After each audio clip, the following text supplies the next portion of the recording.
On News 5 tonight, he's an Air Force Academy alum, a veteran, and also a grieving father. And today, Chris Didier shared his story of suddenly losing his son to fentanyl with the new cadets at the Academy. News 5's Natalie was the only reporter there. She's joining us now in the studio with his warning to parents and kids.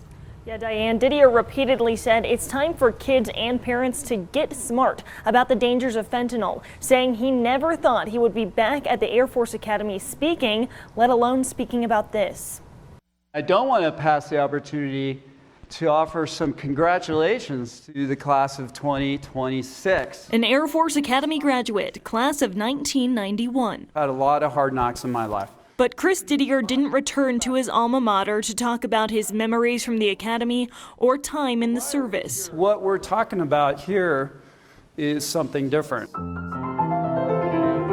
He's talking about his son. I have 3 children, and my youngest is Zach, and we lost him on December 27, 2020, 2 days after Christmas. The 17-year-old straight-A, musically gifted track star had no previous history of drug use. But he and his friends bought what they thought were Percocets off of someone on social media. Turns out, it was a counterfeit containing fentanyl. When you're dealing with the loss of a child, it is at the top of any good parent's grief hierarchy.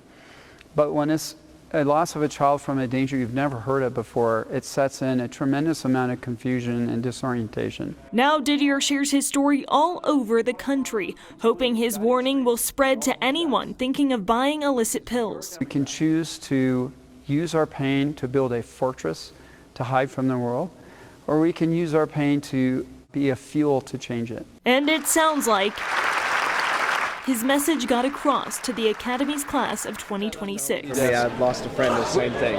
Having been a graduate, I know the stress and the rigors of the curricula here at the cadet wing and what the cadets are exposed to. A way of keeping his son's spirit alive. One of the biggest takeaways we got from his friends was, here's what Zach did for me. There's no reason why we can't continue Zach's legacy and influence.